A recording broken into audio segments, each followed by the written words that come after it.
Hi everyone, Hirsch Saha here, as usual, and reporting from Auckland, New Zealand.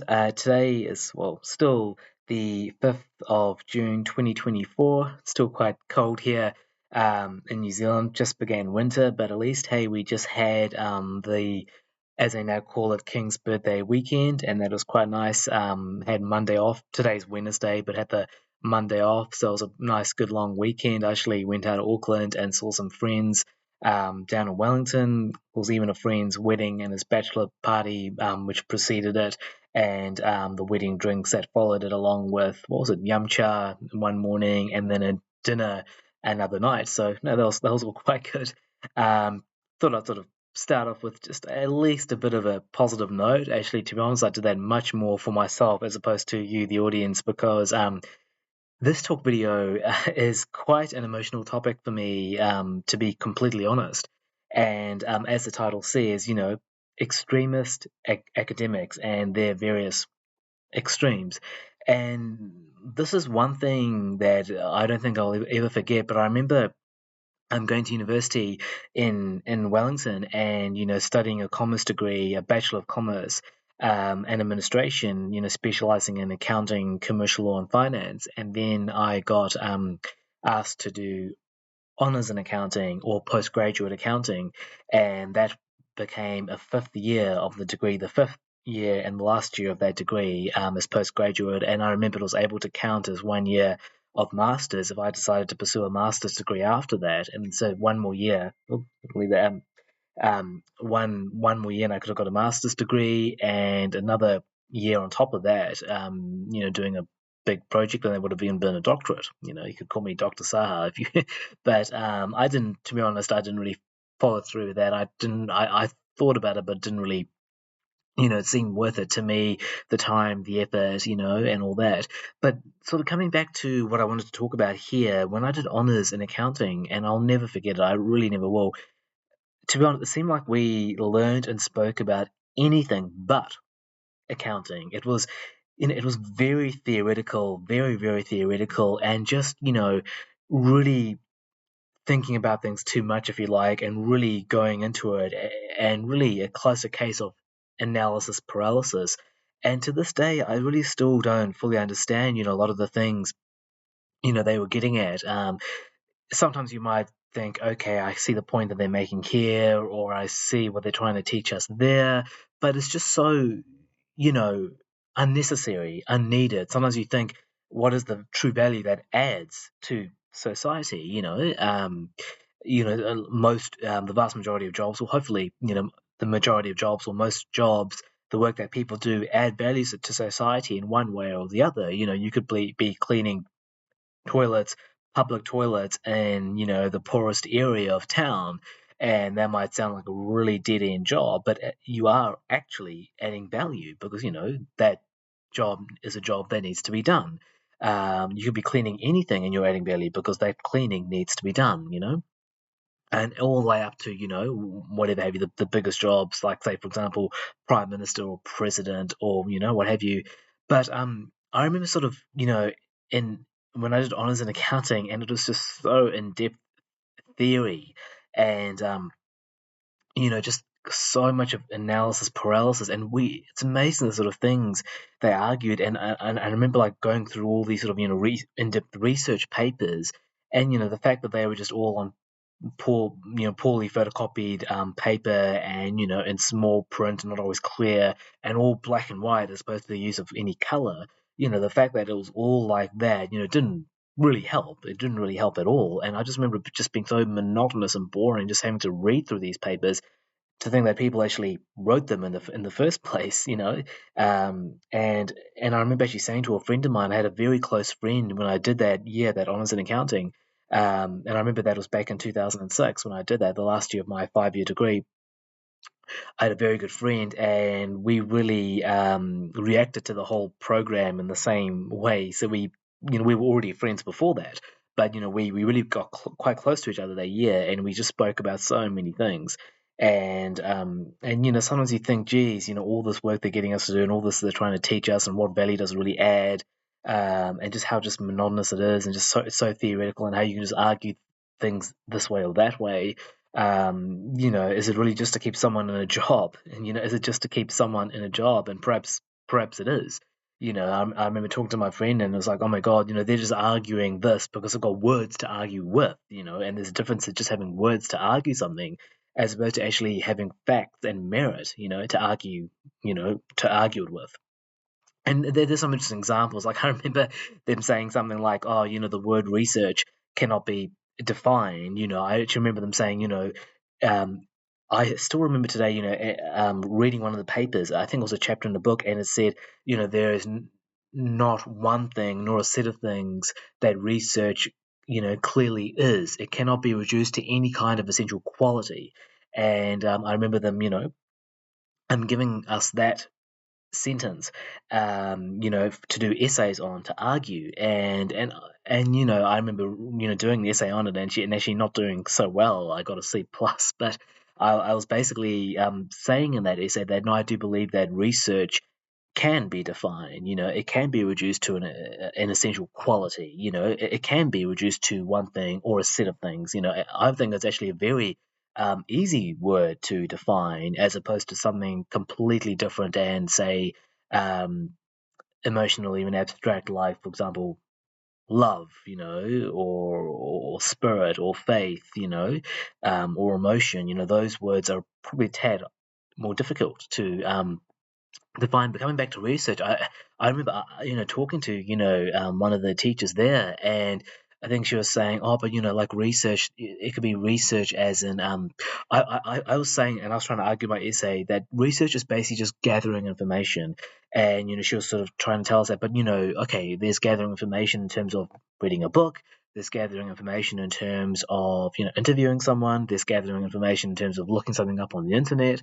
There could be gathering information in terms of actual first hand research where you actually observe something yourself, and come to your own conclusions. And I'm saying, oh no, that's fine, but those are just all different methods of research.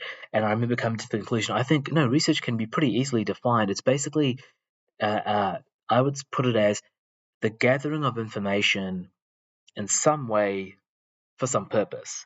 And they were, I remember the two teachers who Mark may say they were actually really not happy with that. They're like, no, no, no, it still doesn't cover everything. You've missed this, you've missed that, And I was thinking, Jesus, what's wrong here? I just thought it was kind of obvious, You could even ask a child, what is research? If they were able to understand you or understand that word, and they'll probably just say, oh, research is just finding stuff out. Research is just gathering information. Research is just getting info. You probably don't have to even go as far as like what I said, the gathering information in some way for some purpose. You probably don't have to even go that far. That's maybe at the more like a dictionary definition of the word research, but you could really put it down to as simply as, say, a child at maybe primary school, a child of about 9 or 10 might say, research is just gathering information. And it's amazing what they would argue these small thing, what I would say is very small things. And again, I wonder what value does that really add to today's society when, especially when we've got some real problems. Maybe I'm just naive and childish and completely out of it, but I think we have some real problems in this world, climate change, political corruption, child poverty, just to name a few off the top of my head. But and then I think of these extreme academics and how they're always wanting to put their papers through. And I'm not saying that they're all, out of it. Of course they're not. Some of them are very intelligent. Some of them are very experienced. Some of them are highly qualified. And some of them do have some very interesting points to argue. And some of them do find better ways of doing things. Some of them do find weaknesses in previous models and they're able to improve them. Some of them do create systems that are put into practice in the real world and which benefit many people and, which really become successful. Some of them, of course, do that, but of course there are others. Sometimes I hate to think, perhaps even maybe not the bulk of them, but maybe even as much as half of them, or even more than half, who you just wonder what they're really doing and what value do they truly add. I remember another one when we were talking about accounting for the environment. Like accounting for, say, a business's or a firm's impact on the environment. Sometimes referred to as triple bottom line reporting, not just the double bottom line reporting when you calculate your net profit, say even after tax. But the triple bottom line reporting, the net outcome your business has on the environment. And people have talked about it in terms of what if, say, it's carbon footprint, what effect it has on the environment, what about social responsibility, the effect it has on people, society as a whole. You know, and I think those are very, very good points. But I remember, going to a class on this topic, accounting for the environment, and they were talking about, okay, so the environment, first we have to define the environment, and they were basically sort of getting at just the environment, not really social responsibility, but just the environment, in terms of, say, a firm's pollution output and consumption of resources, how efficient it is and what it does with those resources. And, they were saying first we have to define the environment. What is the environment? Is the environment, the land, sea, and air around us. And I think most people would agree, yep, that's what the environment is. But then they were saying, and again, being nitpicky and again, perhaps thinking too much into it. And again, that analysis paralysis, like I mentioned earlier, they were saying, oh, but if you say that the environment is, the land, the water, the air around us, what about living things? Did you mention that? What about man-made structures? And I'm thinking, and they're just arguing this, and they just sort of go on and argue. And I'm thinking, oh my god, for goodness sake, look, if you want to account for the environment, or if you're trying to improve the environment, I don't think you should be arguing this. If anything, you're probably just wasting paper through printing all your research documents, and paper is obviously consuming trees and energy and all that, and adding to carbon emissions. It's simple. Just minimize consumption and pollution output while still maintaining the same or even better standard of living. I really think it's that simple when it comes to what we can do or what a firm can do for the environment, its impact on the environment. Look, the environment, you could say, is just everything around us. It's really everything. The ground, the water, the air, all living things, man-made structures, even out into space, just everything around us. That's the environment. Everything around us, if you want to put it simply. And yeah, it really is simple. Just, think of our firm. How can we absolutely minimize our resource consumption and absolutely minimize our pollution output while still maintaining the same production or that standard of living or even better? And, sometimes it's very strategic initiatives that help. For example, people working from home or working just 4 days a week, like I mentioned in a previous talk video. Sometimes it's things like that, where you can really, decrease resource consumption and pollution and even decrease cost as well. And sometimes it's even better for people for their well-being and all that. So, again, with accounting for the environment, that's another one. And I remember one topic they were talking about, and this is something again I think many of us can relate to. They were talking about assessment of performance of students at university. And I remember they were talking about, two terms, rationalism and relativism. And rationalism is when, according to what they were, talking about, sometimes you see academics use different terms in very, very different ways depending on what they're talking about, or, I guess the subject, um, the subject that they were under or they're operating under. And they were saying rationalism is when you assess based on a sample. So, for example, like what's done currently in universities, we assess students based on, say, their performance in a terms test, and then in a final examination. So that's two big assessments for one course or paper every semester.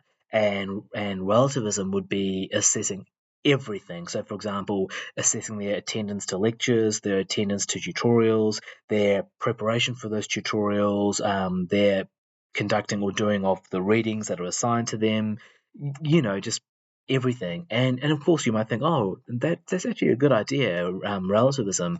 But I remember arguing with him, saying that, and again, this goes back to another previous talk video of mine when I said that, in life, in everything you do, you have to be practical. You can't just try to cover it all. You have to be practical. At the end of the day, we've only got so much of time. At the end of the day, we've only got so much of money.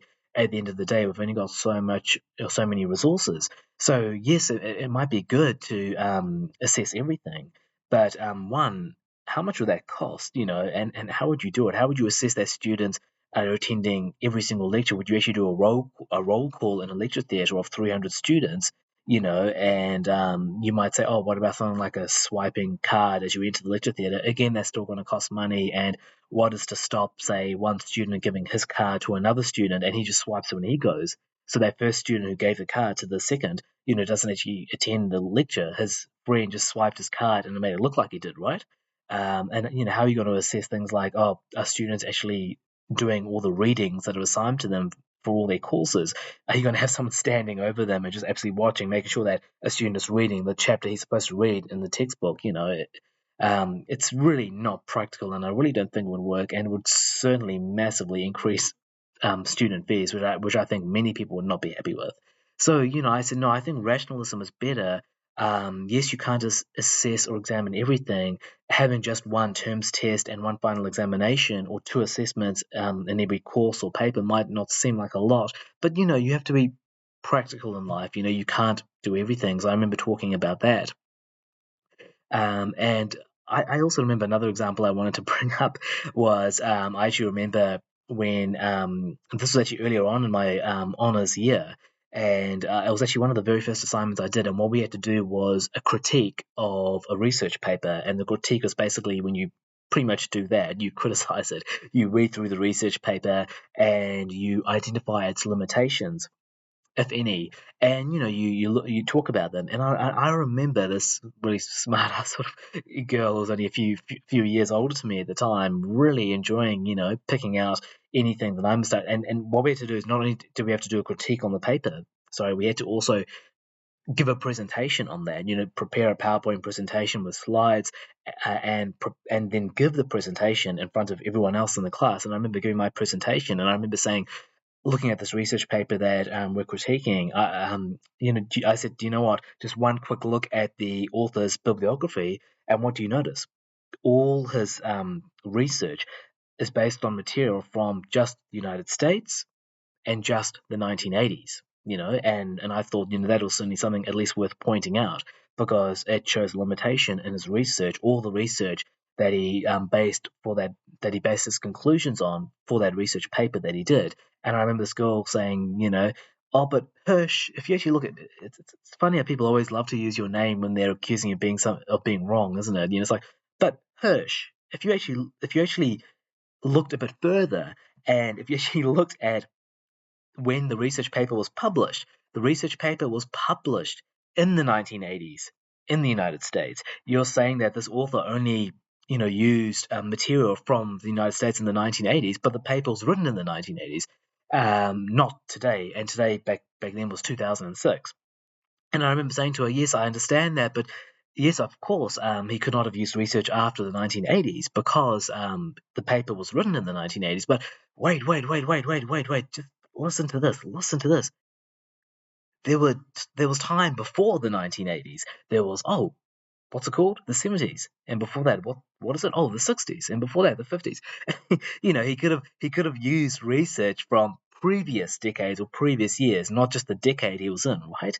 And then I also said, and obviously, he could have used material on the topic that he was talking about outside of the United States, because obviously there would be material. And I remember her saying, oh, but you're assuming that there's material on that topic, and it was a very broad accounting topic. I can't remember exactly what it was for that presentation I did, but it was a very broad topic. And she's saying, you're assuming that there's material on that topic outside the United States. And I'm like, well, obviously. It's like saying, there's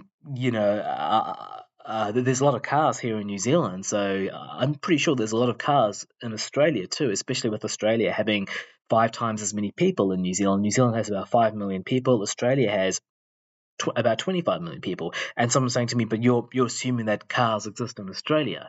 And I would say, well, yes, I'm extremely sure cars do exist. And basically she was saying, you haven't given any examples, you haven't given examples of research on that topic outside the United States. And I was like, oh my God. And she actually got, if you like, brownie points for that. And I was a bit frustrated, as you can imagine. And she just went on, and she's like, you can't just say that there would be, that the author, didn't use material outside the United States on that topic, because you're assuming that there is material on that topic outside the United States. And I remember actually saying to her, well, why would you even tell me that sentence? I mean, you could only assume that you'd still be alive at the end of it to complete it. you know and it's, I know that might sound a bit odd, and even a bit Yeah, a bit in spite, but I'm really making the same point. I mean, of course, you have to make some assumptions, and some assumptions are pretty obvious. Yeah, I'm pretty obvious there are cars in Australia. I see many here in New Zealand, and I know that there are definitely cars in America from watching TV and movies, and in other places. But I'm pretty sure there are cars in Australia. But maybe I have to actually check on that and get back to you. But it's just amazing how these things go, and just how intense these things can get. And I remember talking to my friend and saying, geez, it's just an absolute case of analysis paralysis. What are they teaching us? These lecturers who are very up high in the hierarchy. Yes, they've done, bachelor's and honors and masters, and some have even done PhDs as well. I get that, they're more qualified than I am, but it's like, geez, they've just stayed in the safe confines of university their whole life. They don't know what the real world is like. To them, it's just all theory, theory, theory, no practice. To them, it's just easy to nitpick things. And again, what value does that really add at the end of the day? Again, I must say this is not all academics. Of course, some academics do add value. They do find solutions to problems. They do create new systems that are implemented in the real world. They do improve upon existing systems. They do disprove certain theories that people thought were true, but actually turn out not to be true. They do debate things that are certainly worth debating. They do raise points that are certainly worth being raised, and do better our understanding on various subjects. But not always, especially in the cases that I've mentioned. And I remember talking to my friend, and we were both born and raised in New Zealand, but like I'm of Indian origin, he was of Chinese origin, and we're still friends to this day, good friends in fact. And I remember saying to him, it's only in such an affluent country like this where something like this can happen. You know what I mean? Like where people can just be left to just talk about whatever they want. And I remember coming up with a little model of my own. It's a bit like that adult and child model. And let me explain this. Your body is very much like that. For example, say there's a mother and a child. When the child has finished his homework and done his chores, the mother will let him go out and play, do whatever he wants because he's done what he's supposed to do. Your body is very much like that as well. Once you've met your basic physiological needs, you have enough food and water, you have warmth, clothing, shelter, and all that. You're protected, from the elements, and you're not in danger of being, say, eaten by a tiger or anything like that. When you've done the basics, your body will let you do whatever it is, what you want, whether you want to debate some intense theory that just goes on and on and on, or whether you want to plan a mission to Mars and the potential human colonization of the red planet, for example. So it's a lot like that, and I think that's what's happened today. And sometimes they talk. You've heard talks about that. It's only in such an affluent society, such as today in the Western world, or at least back then in 2006, that such a thing can happen. All these academics arguing this and that. And you just wonder what real value are they actually adding at the end of the day, especially when we have real problems in this world. And I'll never forget that. And it's a bit of a as you can see now, it is a bit of a personal, uh, you know, a bit of a personal thing for me. It sort of, really hits me personally. But that is what it is. And I can just remember another example when they're saying that, oh, 1 plus 1 is not 2, it's infinity, because the gaps between, say, 1 or 1 plus 1, you could keep magnifying it and it'll just go on forever. The gap between, say, 0 and 1 is not one unit, as you would think. It's infinity, because you can just keep magnifying and going into it, magnifying it more and more and more and more. So based on that theory, it would be impossible, say, for example, to walk from the front door to the letterbox, because the distance in between is infinite. But surprise, surprise, people do it every day. So again, that's another sort of theory that some academics will argue, but I would think it's pretty easily disproven every day in real life. But yeah, so that's I thought that was a very, maybe putting it in a good way, a very interesting year of my life when I did honors in accounting, and I was exposed to all this intense academia and intense theoretical, just hoo-ha, whatever you want to call it, and all these things that I didn't think really added much value, that were really unnecessary. And again, I'll say that's not all academics. Some academics do add a lot of value, and they do debate and discuss things that are worth debating, and discussing. But there are others not so much. And I remember thinking, there's obviously a good side to humanity, there's obviously a bad side to humanity, and I remember thinking there's also a strange side to humanity, and maybe I just touched on it then. But yeah, so that was a bit on extremist academics and their various extremes. Again, not all academics, but yeah, perhaps something to be aware of, maybe something to watch out for if you're going into postgraduate study. Then again, it might be something you love and you really want to get into, and perhaps you can even improve how things are done and make it more worthwhile. That's even another way to look at it. But definitely something worth bringing to your attention and something worth learning about. And hey, as I say, you learn something new every day. Thank you.